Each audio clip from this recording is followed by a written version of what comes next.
Okay. Brilliant. Tell her how you go. Cool. So we're here live at Ruby Yoga today. My name is Amanda Cooley, and I am the owner of Ruby Yoga. I'm here interviewing Kelly Sarlo. Thank you. I'm so happy to have you here. I'm excited. This is really cool. The first for me. Yeah, I know. So Kelly is here today to talk about life coaching, but she also has many different modalities, and I'd like to read them if that's okay. Yes, so Kelly is a medium, a medical intuitive, a psychic, an energy healer. She's a public speaker, she's a facilitator, and she also deals with past life regression. Yep. So those are just some of her modalities, but today we're going to be focusing on life coaching. In the hopes that I can have both you and your mom back for all those other modalities because they work together for those ones. So life coaching today. Life coaching is a weird term for me because I think life and I think that people just live life. So, and you're right. What is life coaching? Okay, so people live their life, not consciously. So life coaching is an important aspect of, I'll say a health team, because we have massage therapists, we have chiropractors, we have people in their different professions that help keep us healthy. And life coaching brings attention to the lack of consciousness that we have in our own life.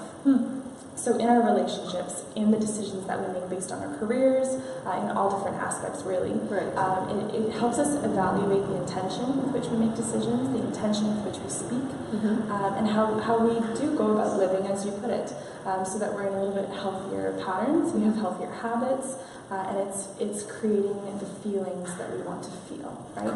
Okay, the feelings that we want to feel. So people understand that they're not feeling good. Yes. And this is when they seek a life coach out? I would hope. Okay. So then how in your life coaching classes, what do you call them? Sessions. Yeah, how in your life coaching sessions do you support people and their decisions? Okay. Or their desires to feel better? Okay, those are a couple questions in one, which I love. So the sessions, what we do is we really sit down in an initial consult, essentially with each individual client or potential client, and ask what's going on, which areas of their life they're not happy with. And then what we do from there is we evaluate together whether or not we're a good fit for each other, first of all. Whether or not their issues are within my realm of expertise, because if they're not, I'm for sure going to help refer you to the right professional.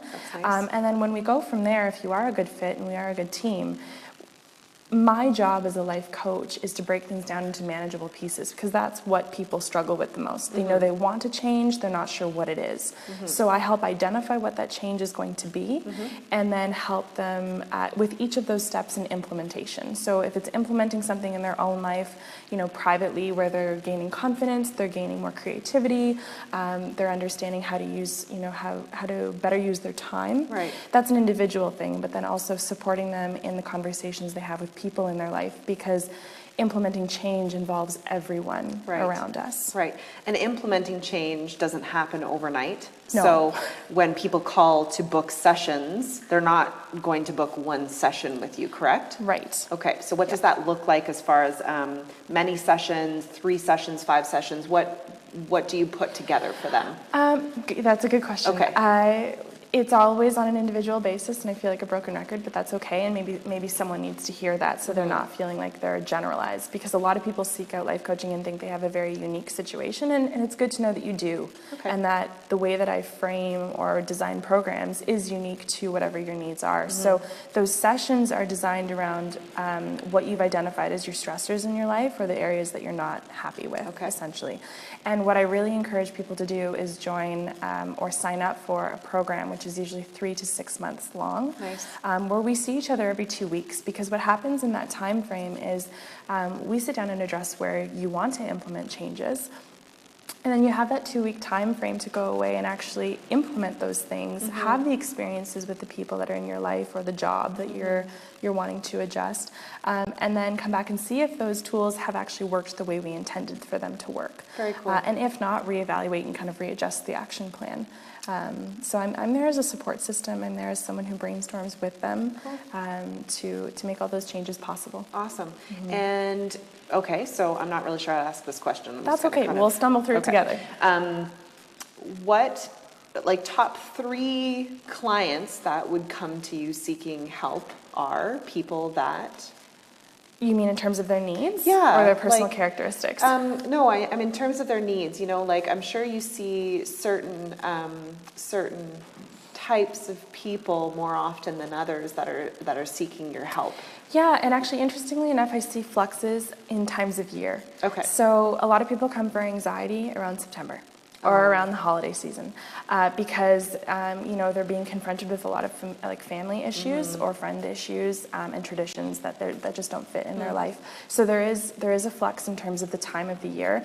But overall, I think one of the biggest things that people seek out life coaching for is relationships. That's number one, where they're really struggling either with a parent-child dynamic, even if they're an adult child, which I think is really important to state, or they don't feel like they're successful being a parent, which I think is really interesting as well.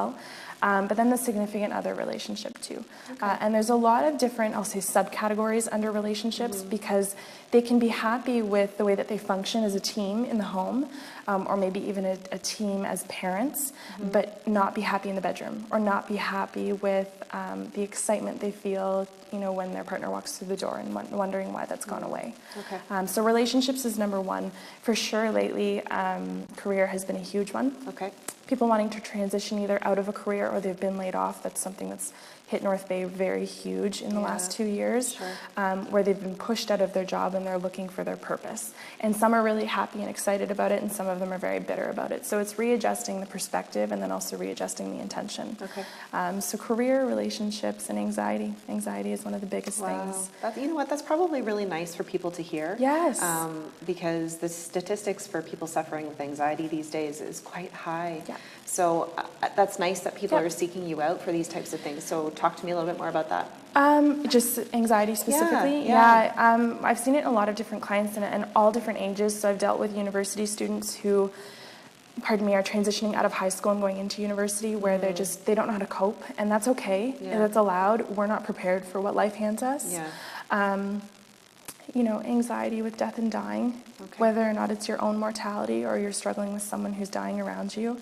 Anxiety just in confrontations where you are wanting to make, you know, kind of general changes in your life, healthy changes in your life, and not knowing how to address the people in your life and ask them to be a support system for you. Because that's a conscious conversation that needs to happen, and a lot of people don't know how to ask for what they need. So anxiety around vocalizing our needs is a huge, huge issue.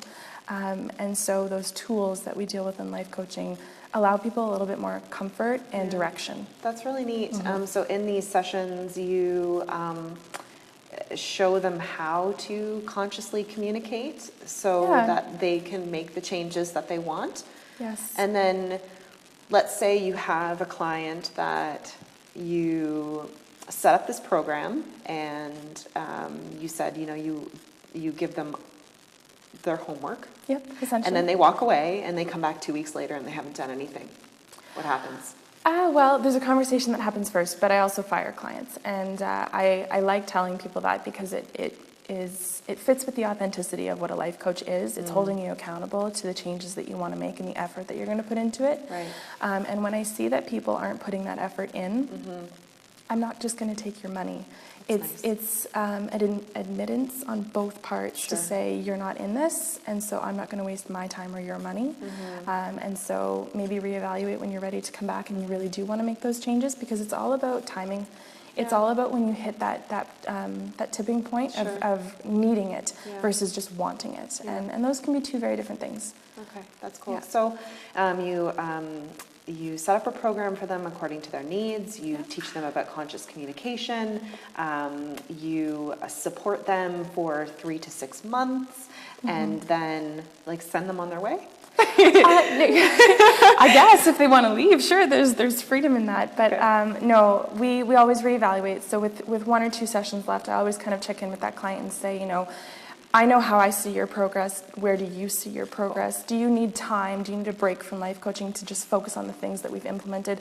They're getting 3 to 5 activities every 2 weeks. That's a lot. It doesn't sound like a lot, but when you're challenged out of your comfort zone, it's terrifying. Breaking habits and everything. And disrupting relationships, even when it's a good thing, right? So after that chunk of time, I'll say to them, do you need a break to just focus on what we've kind of done so far, or do you want to continue with more tools? And that's where that person gets to check in with themselves and see where their effort levels are at as well.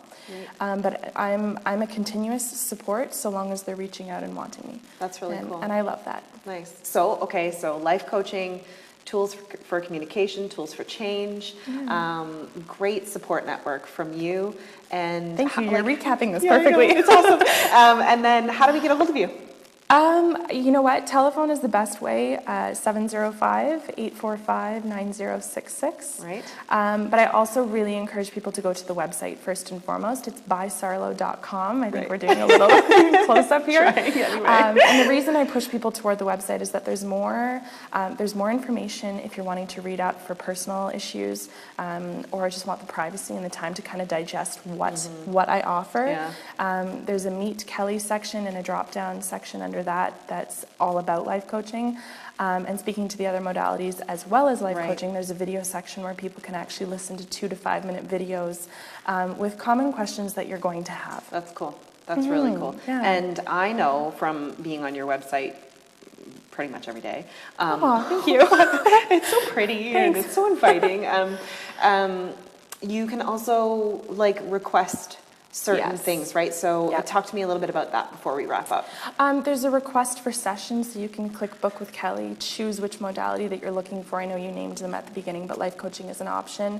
And we book the initial consult, and maybe that's something that's important to say is that there's an initial consult. You're not locked into any kind of program once you request anything. We sit down and have an interview to see if it's something that's even a good fit for you, and if I'm, like I said, if I'm the right person or the right professional. So you can do all of that through the website. Or, if some people are old-fashioned and they want to hear a real person's voice, and I love that too. So phone is always a good option as well. Awesome. Well, thank you so much for coming. Thank this you was really fun. It's our I first know. time together. Let's hope it went well. Okay. And hopefully we're going to be doing this again. Please. Continuously. I would love to have you and your mom back, like I said. So stay tuned. Right? Yeah, sounds good. Thank you for listening. Namaste.